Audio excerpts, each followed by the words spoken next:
Y es momento de disfrutar de las lecturas de verano, de esta posibilidad de encontrarnos con la vida, con la obra de algunos de los autores inolvidables, necesarios, imprescindibles, no solamente en verano cuando tenemos un poquito más de tiempo quizás para la lectura, sino a lo largo de la vida, en esa compañía natural que implica el libro, los contextos, los escenarios que se generan en cada uno de sus relatos y por supuesto poder descubrir a sus autores en sus biografías, en el vínculo con alguna obra en particular o en una reseña general. Para poder meternos en ese contexto, para conocer más detalles, es fundamental sumar a esta mesa de trabajo al escritor y periodista Adrián de Masi. Hola Adrián, ¿cómo estás? Muy buenos días. Hola Pablo, buen día, buen lunes. Bueno, qué lindo, qué placer poder hablar de literatura, de libros. Nos había dejado la semana pasada ahí un anticipo ligado con las apuestas, con algún jugador, me parece que con algún tono ruso que nos lleva también a lo mejor de la literatura de aquel país. Así es Pablo. Si el lunes anterior sugeríamos preparar unos daiquiris para hablar de Hemingway, hoy podríamos hacer girar una ruleta de casino para referirnos a Fyodor Dostoyevsky, quien estuvo marcado por su adicción al juego, Pablo. Claro, que es lo que él en El jugador cuenta un poco eso, ¿no? Su vivencia alrededor de la ruleta. Recordemos primero que Dostoyevsky nació en Moscú a principios del siglo XIX, el 11 de noviembre de 1821. Tuvo una vida tortuosa, signada por el sufrimiento, Pablo. A los 15 años recibió el primer golpe duro en su vida. Falleció su madre, al parecer la única persona que le daba amor. Su padre era muy rígido con él y lo castigaba duramente. Junto a uno de sus hermanos, lo envió a estudiar ingeniería militar. Y él nunca quiso ser ingeniero y tampoco militar, Pablo, pero aprovechó su formación académica para tomar contacto con escritos de Pushkin, Gogol, San Agustín, Shakespeare, etc., que le encendieron la pasión por escribir.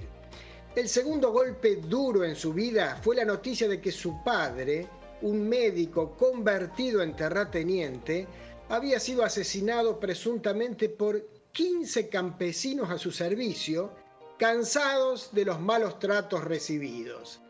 A los 25 años escribió Pobres Gentes, considerada como la primera novela social de la época, que se publicó por entregas en una revista literaria. Aquí conviene hacer un pequeño paréntesis, Pablo, para recordar que en ese tiempo se publicaba en entregas o fascículos en revistas o diarios. Le pagaban por cantidad de páginas escritas, por eso escribían tanto, Pablo. Crimen y Castigo tiene en su versión estándar 650 páginas y fue publicada en una revista en 12 episodios. En cambio, El jugador, que fue escrita para formato libro, cuenta con unas 130 páginas.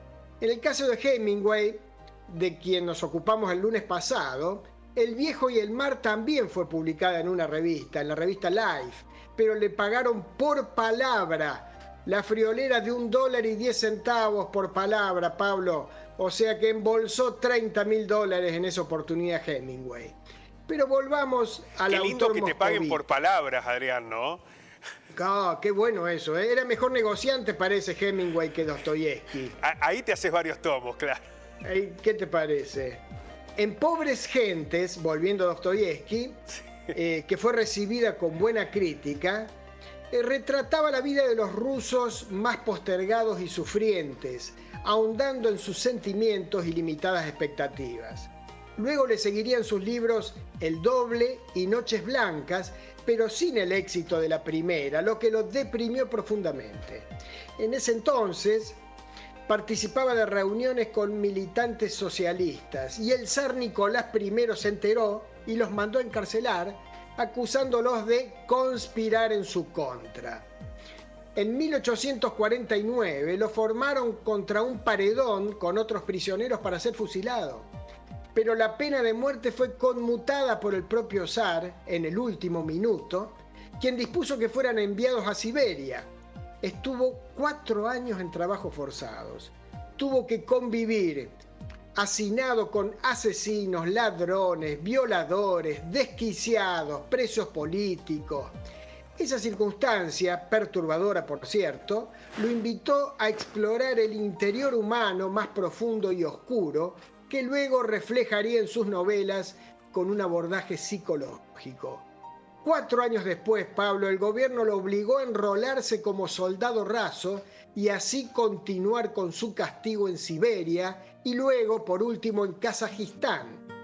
10 años después, sin haber escrito una palabra, volvería a San Petersburgo, casado con María, una campesina que conoció, y desde ese momento se dedicó exclusivamente a escribir.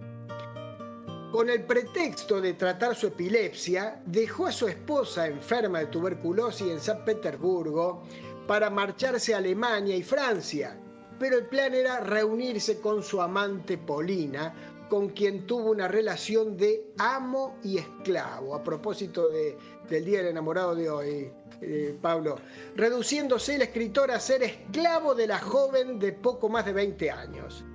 Cuentan algunos biógrafos que ella lo denigraba constantemente en público y en privado se le presentaba desnuda sin permitir que Dostoyevski se le acercara.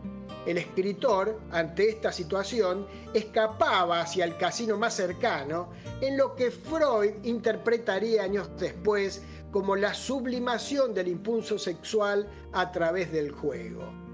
Atribulado por su vida angustiante y atormentada, su sentimiento de culpa por haber dejado a su esposa enferma en San Petersburgo y un sinfín de acreedores que lo acosaban, viajaba constantemente para no enfrentarlos y también para no enfrentarse, hasta que, necesitado de dinero, recibe de un editor el adelanto de 3.000 rublos por una novela que debía entregar en determinada fecha. Si así no lo hacía, tendría que devolver el dinero y se comprometía a ceder sus derechos de esa y otras novelas que publicase en el futuro. Por supuesto, Pablo, como vos imaginarás, y los oyentes también, se gastó el dinero y faltaba un mes para que venciera la fecha sin tener ni una página escrita. Un amigo le sugirió que contratara a cierta taquígrafa para acelerar el trabajo y así lo hizo. Tomó los servicios de Anna Snitkina, una joven de 20 años de quien se enamoró. Ana será su segunda esposa, madre de sus hijos, su manager también y su editora. Fue quien le organizó su trabajo y también otros aspectos de la vida. Recordemos que llegó al extremo de vender joyas y vestidos de su esposa para juntar dinero que terminó perdiendo en la ruleta. Gracias a la ayuda de Ana, logra en 28 días escribir El jugador, una novela autobiográfica en la que trata su adicción al juego y también el enamoramiento que lo encadenó a Polina. Fyodor Dostoyevski, Pablo, se mudó más de 20 veces en su vida. Nunca tuvo una casa propia. El último departamento que ocupó en San Petersburgo fue transformado en museo y se puede visitar todos los días. Son pequeñas habitaciones conectadas que el escritor alquilaba al dueño de un edificio majestuoso, como tantos otros de los que se ubican a pocas cuadras de la avenida Nevsky, por donde caminaban muchos de los personajes de sus obras. Recordemos algunas de las novelas de Fyodor.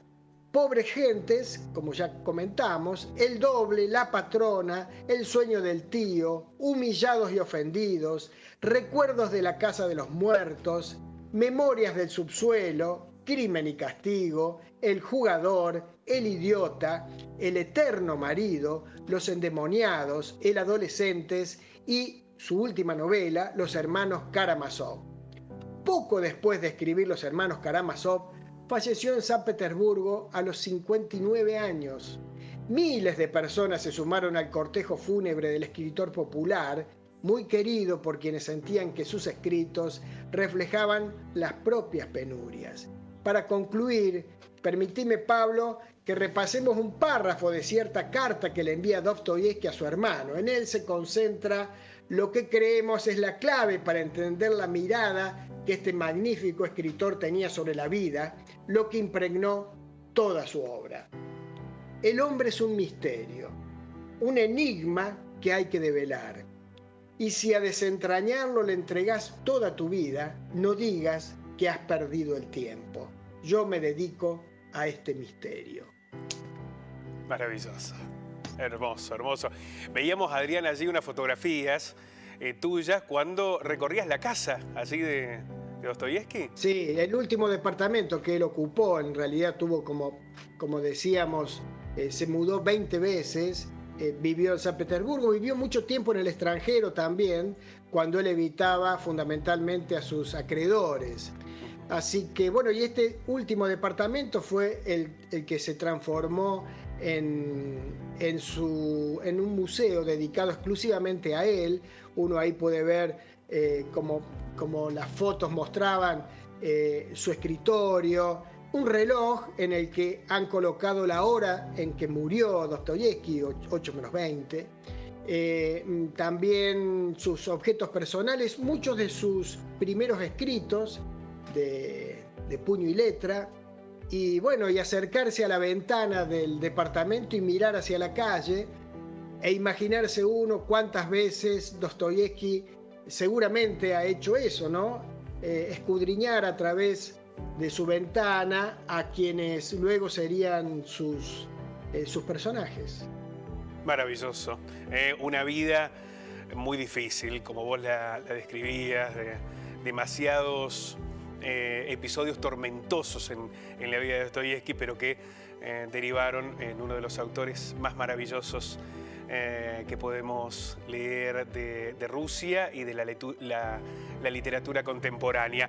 Adrián de Masi, que lo pueden encontrar, de Masi con una S, vamos a hacer una clase, porque lo van a buscar en Instagram, en Facebook, Adrián de Masi, allí autor de Las manías de Eduardo, La revolución de los cansados y Emilio, un hombre solo no vale nada, además de los libros que ha generado con Jericles. Allí pueden encontrar también las maravillas del propio Adrián, que son absolutamente disfrutables. Adrián, te mandamos un abrazo inmenso y te convocamos ya para el próximo lunes. Sí, si me permitís, sí. En la próxima entrega hablaremos de un escritor nacido en Uruguay, pero que pasó gran parte de su vida en la Argentina. Bien. Considerado durante mucho tiempo como el mejor cuentista latinoamericano. Buscó refugio en la selva misionera, Pablo, quizás para huir de la muerte, pero ella siempre nos encuentra, aunque se demore. Será un verdadero placer el lunes seguir hablando de autores y de libros. Adrián, un abrazo inmenso. Hasta el lunes. Muchísimas gracias.